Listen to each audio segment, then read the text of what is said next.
आज हम लोग जो एप्लीकेशन दिए हैं कप्तान साहब को, हमारी पार्टी के राष्ट्रीय उलमा काउंसिल के प्रदेश उपाध्यक्ष हैं शहाबुद्दीन, उनके घर रात में 4 बजे भोर में 4-5 गाड़ियों से पुलिस की वर्दी में लोग जाते हैं और घर की महिलाओं को भी मारते पीटते हैं।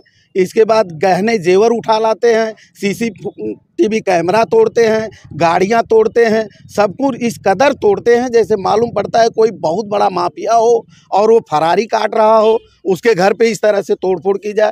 इस चीज़ को लेकर के आज हम कप्तान साहब से मिले हैं और कप्तान साहब से हमने खुद कहा है कि अगर ये चीज़ बंद नहीं हुई तो अभी हम एप्लीकेशन दे रहे हैं, ज्ञापन दे रहे हैं, हम पूरे प्रदेश स्तर पे हम इसकी लड़ाई लड़ेंगे और अगर आप नहीं माने आप तो जगह जगह धरना प्रदर्शन भी करेंगे, रोड जाम भी करेंगे। कुछ महिलाओं को भी उठाया गया था जो रात भर जेल में रखा गया था। हाँ, महिलाओं को उठाया गया, जेल में ही नहीं रखा गया, उनके ऊपर गांजा लगा करके मुकदमा लादा गया।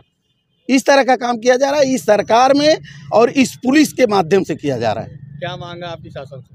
हम शासन से यही मांग कर रहे हैं कि अगर जो दोषी है तो उसके ऊपर जुर्म है, दोषी है तो उसको जेल भेजिए, उसके ऊपर कार्रवाई करिए। ऐसा कहीं कानून में नहीं है कि आप उसके घर जा कर के उसकी गाड़ी तोड़ दीजिए, महिलाओं को मार दीजिए, जेवर उठा लाइए, ये कहीं लिखा हो तो बताए।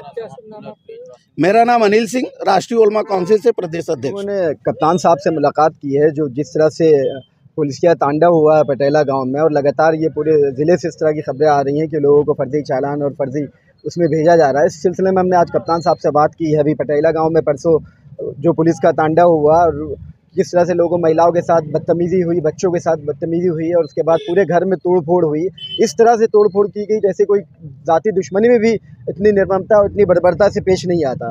तो ये तमाम चीज़ों को लेकर हम लोगों ने आज कप्तान साहब से मुलाकात की है, अपनी बात को रखा, अपने पक्ष को रखा है, उनको बताया है कि किस तरह से ये जुल्म हो रहा है और एक तरफा कार्रवाई हो रही है और इस पर हमने कप्तान साहब से मांग की है कि इस पर सख्त से सख्त कार्रवाई हो, जो लोग भी उसमें दोषी हैं।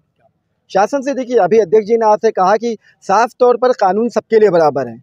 ये सवाल ये उठता है कि क्या कानून कुछ लोगों के लिए, देश में जो कुछ नागरिक हैं, क्या वो द्वितीय नागरिक हैं, उनके लिए कोई और कानून है, दूसरों के लिए कोई और कानून है। अगर कोई किसी पे कोई मुकदमा है, किसी पे कोई किसी तरह का आरोप है तो आप कानूनी कार्रवाई करेंगे। जो भी कानून संविधान की प्रक्रिया में IPC और CRPC की तहत जो कार्रवाई होती है वो कार्रवाई की जाएगी। जिस तरह की तोड़ फोड़ की गई है, जिस तरह का तांडव किया गया, ये अपने आप में एक बहुत ही नेगेटिव मैसेज देता है और लोगों के बीच में ये इस असुरक्षा की भावना, वहाँ बच्चे डरे हुए सहमे हैं, औरतें डरी हुई हैं, सहमी हुई हैं, उनको इस बात का खौफ है कि कानून का इकबाल कहाँ है। लोग पुलिस पे भरोसा नहीं करेंगे, किस पे करेंगे? जिनसे रक्षा की उम्मीद है उनसे लोगों को खौफ अगर तारी हो जाएगा तो इस तरह से कैसे संविधान, किस तरह से लोकतंत्र चलेगा? क्या नाम है?